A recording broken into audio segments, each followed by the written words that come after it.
Bismillahirrahmanirrahim. Assalamualaikum warahmatullahi wabarakatuh. Bagaimana kabarnya semua? Semoga kita dalam keadaan sehat dan dalam lindungan Allah. Amin. Kembali lagi dengan Ustazah di pelajaran matematika. Sebelum kita mulai pembelajaran, marilah kita berdoa terlebih dahulu supaya kita pelajaran hari ini berjalan dengan baik. Sekarang kita akan membahas bab 3, yaitu tentang relasi dan fungsi. Pada hari ini kita akan membahas relasi saja. Ada beberapa yang harus kita bahas dalam relasi, yaitu pengertian relasi, kemudian cara menyajikan relasi itu sendiri. Semoga kita semua bisa mengikuti dari awal sampai akhir video ini. Baiklah, sekarang apa itu relasi? Sudah ada yang tahu? Relasi itu sebenarnya sudah biasa kita dengar di kehidupan sehari-hari, yang artinya adalah hubungan. Untuk lebih pahamnya relasi dalam matematika, perhatikan contoh berikut. Contohnya ada 2 buah himpunan. Yang pertama himpunan A, Abu Bakar, Umar, Usman, dan Ali anggotanya. Kemudian ada himpunan B yang anggotanya bakso, soto, miso, dan sate. Hubungan atau relasi yang mungkin dari himpunan A ke himpunan B ada beberapa. Yang pertama itu memesan, menyukai, menjual, memasak. Menyukai, misalnya Abu Bakar menyukai anggota himpunan B.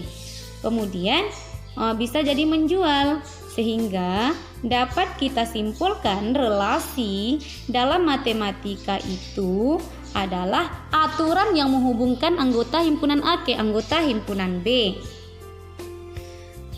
Itu dia. Kemudian sekarang kita akan masuk ke cara menyajikan relasi. Ada 3 cara. Yang pertama diagram panah, dan yang kedua itu diagram kartesius, dan yang ketiga himpunan pasangan berurutan. Sekarang kita akan membahas satu persatu dari 3 cara tersebut. Yang pertama kita akan membahas diagram panah. Diagram panah ini, kita membuat diagram panah harus ada 2 buah himpunan supaya bisa dipasangkan nanti atau dipetakan. Nah, di sini kita ambil himpunan yang tadi, himpunan A. Cara membuat diagram panah itu kita menggambarkannya di sebuah lingkaran atau persegi panjang. Kemudian kita daftarkan anggota himpunan A itu dengan titik atau noktah. Yang pertama anggotanya Abu Bakar. Kemudian kita lambangkan lagi dia dengan noktah atau titik. Yang anggota yang kedua yaitu Umar bin Khattab. Kemudian sama halnya harus pakai noktah atau titik ya. Kemudian yang ketiga Utsman bin Affan, dan anggota berikutnya kita buat juga dengan noktah, yaitu anggotanya Ali bin Abi Thalib. Tidak harus 4 saja anggotanya, boleh lebih, boleh. Tergantung himpunan yang diberikannya. Kemudian untuk memasangkannya tentu harus ada himpunan satu lagi. Di sini kita ambil himpunan B-nya yang anggotanya sama dengan yang tadi. Untuk membuatnya kita buat di dalam lingkaran atau persegi panjang. Kemudian kita daftarkan anggotanya tadi, kita tuliskan dengan noktah. Yang pertama itu anggotanya ada bakso, jenis-jenis makanan tadi ya. Kemudian ada dia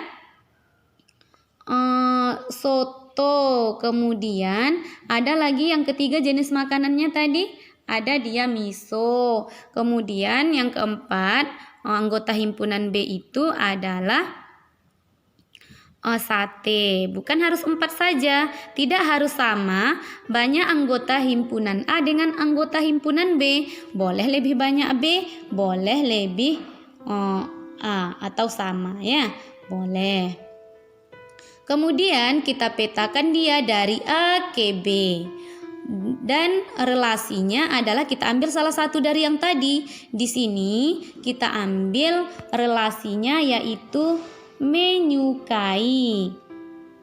Menyukai itu boleh lebih dari satu ya, boleh. Di sini kita petakan dia dari himpunan A ke himpunan B. Abu Bakar ke bakso, berarti Abu Bakar menyukai bakso. Kemudian Umar bin Khattab, kita petakan dia ke soto dengan Umar bin Khattab menyukai soto. Kemudian Utsman bin Affan, kita petakan dia ke himpunan B kepada anggota miso. Kemudian Utsman bin Affan menyukai miso. Kemudian Ali bin Abu Thalib dipetakan ke sate, sehingga Ali bin Abi Thalib relasinya menyukai sate.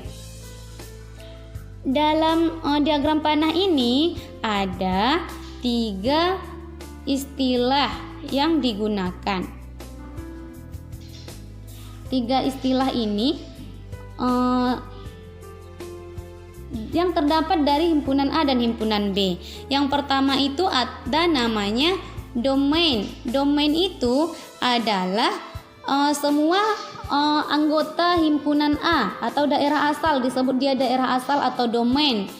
Bisa kita lihat pada lingkaran yang berwarna merah ya, itulah daerah domain. Kemudian ada yang kedua adalah kodomain. Kodomain ini artinya daerah kawan atau himpunan keduanya. Semua anggota himpunan yang ada di B. Bisa kita lihat pada lingkaran yang berwarna pink ya.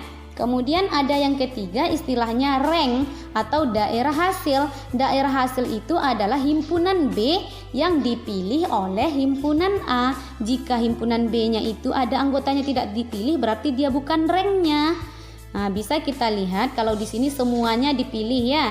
Bisa kita lihat dalam lingkaran yang berwarna kuning. Itulah dia daerah rank. Baiklah, sekarang kita akan membahas yang kedua, yaitu tentang diagram Kartesius. Sebelumnya kita sudah pernah belajar koordinat Kartesius. Sama halnya ya, ada dari diagram panah tadi kita bisa membuat diagram Kartesiusnya.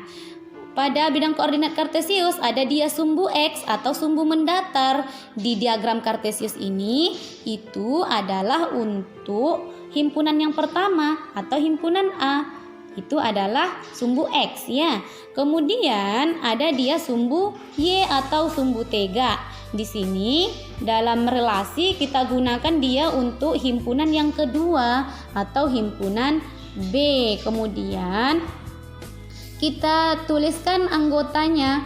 Anggotanya kita tuliskan berdasarkan urutan yang ada di himpunan. Yang untuk himpunan A pada sumbu X kita tuliskan yang pertama Abu Bakar, kemudian baru Umar bin Khattab, kemudian baru yang ketiga pada himpunannya Utsman bin Affan, kemudian yang keempat itu adalah Ali bin Abi Thalib.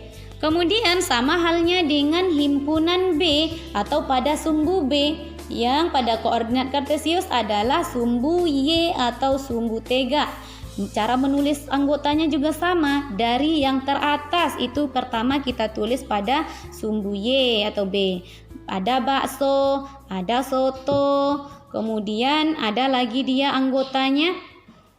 Yang ketiga miso, kemudian anggota yang terakhir pada himpunan B itu ada sate. Di sini kita memasangkan sesuai dengan diagram panah tadi. Abu Bakar dipasangkan dia kemana? Silakan kita buat dengan garis putus-putus. Silakan dihubungkan Abu Bakar ke bakso.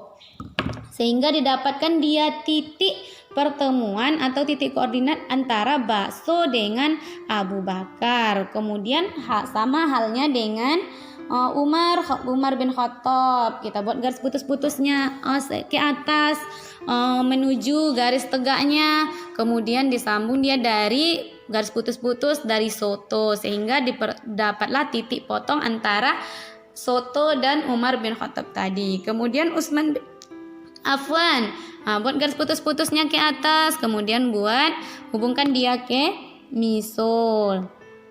makanan yang disukainya ya, menyukai. Ali bin Abi Thalib juga bikin garis putus-putus ke atas, artinya dia menyukai makanan sate. Ingat, himpunan yang di kiri pada diagram panah selalu berada di garis mendatar. Baiklah, sekarang kita masuk ke yang ketiga. Cara yang ketiga itu adalah himpunan pasangan berurutan. Di sini ada himpunan berarti ada kurung kurawal, kemudian pasangan, ada 2 buah himpunan yang akan dipasangkan secara berurutan. Bisa kita lihat dari diagram panah tadi untuk contohnya, dari diagram panah tadi, kemudian dari diagram kartesius yang sudah kita bahas tadi. Apa himpunan pasangan berurutan dari diagram tersebut adalah ada dia Abu Bakar dan bakso. Nah, di sini dibuat dalam kurung kurawal, baru kurung biasa, baru dipasangkan sesuai dengan diagram panah tadi. Abu Bakar dengan bakso, Umar dengan soto, Utsman dengan miso, kemudian Ali dengan sate. Baiklah, sekarang kita akan menguji materi kita ya dengan cara apakah sudah paham? Mari berlatih. Silahkan dikerjakan latihannya di buku latihannya ya, dan kirim nanti fotonya ke WA Ustazah. Selamat mengerjakan. Sekian dari Ustazah, itu yang dapat Ustazah sampaikan. Syukron, semangat terus belajarnya. Assalamualaikum.